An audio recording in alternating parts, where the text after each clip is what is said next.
So, just kind of a sum total why, again, why we should care. The other reason why we should care, apart from prevention of injuries and pain, is that your fascia is very rich sensory organ. It has more sensory neurons in it than in your eyes or in your tongue.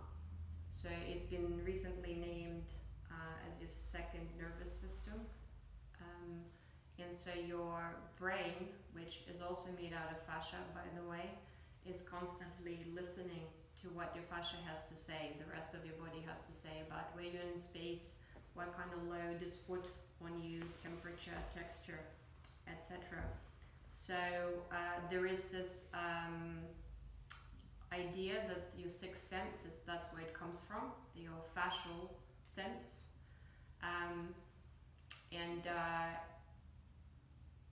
Most of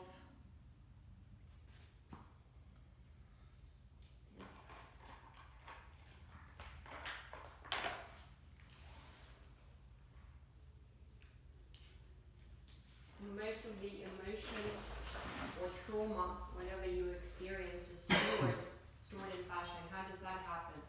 So,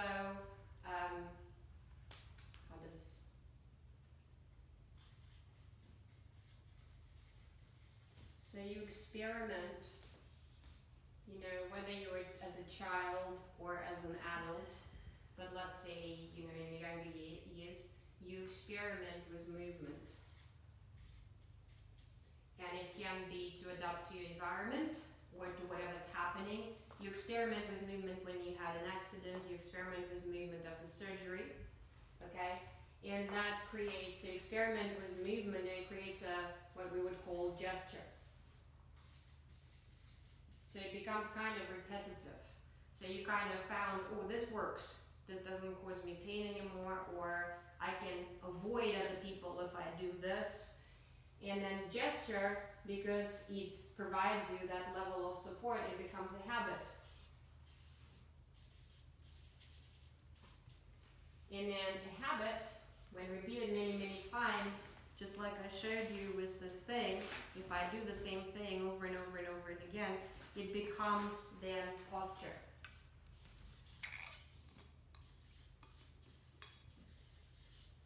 So I carry myself in a certain way. I carry my body in a certain way. And posture long term, if I do it even longer,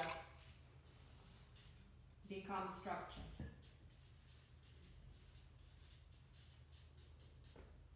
And so now I have, so you can see, you can make a cycle out of it. So now I have a structure. So say I've done this when I was 1, trying to learn to walk, to crawl, and ended up with a structure. You know, this structure, however limited or not, I have to use again to experiment with movement. And it's already limited in how much I can do with it. And so I'm limited, but I create a specific gesture, then it becomes another habit, then it becomes a posture, and then it becomes a structure. Next time I experiment, and it goes on and on and on and on and on and on. So if you start unraveling that, if you start paying attention to your habits, experimenting in a different way, adding tools that we're going to use, then inevitably you're going to start to unravel the layers that go back to the reasons why you were trying to gesture in a specific way, which also will it will unravel the emotional reasons why you were doing that in the first place. And therefore, when we work today, a couple of points to make. One is fascia response on different time scale. And yes, you can get a very short-term, very quick response, but most of the time, if you are looking for shifts and changes, you're looking long-term project. So you're looking at 12 to 18 months. So as Tom would joke, he says that fascia is like a St. Bernard dog. It's really slow, but it's loyal. It will come to you eventually. And therefore, with regards to injuries and various other traumas, you have to be patient. You have to be patient. It's not going to happen in this class. And so don't orient yourself too much onto change. Everybody wants to get something. Like you're here to get something out of it, whether I offer it to you or not. But don't orient so much towards change. Body can only take so much change at any given time. So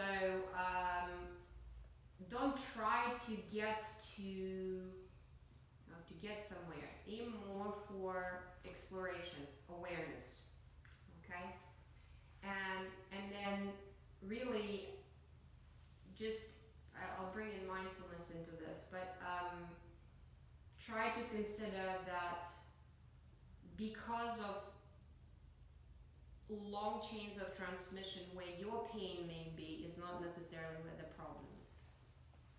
Okay, and we are going to use movement, we're going to use balls, we're going to use breathing to work with all of this. Okay,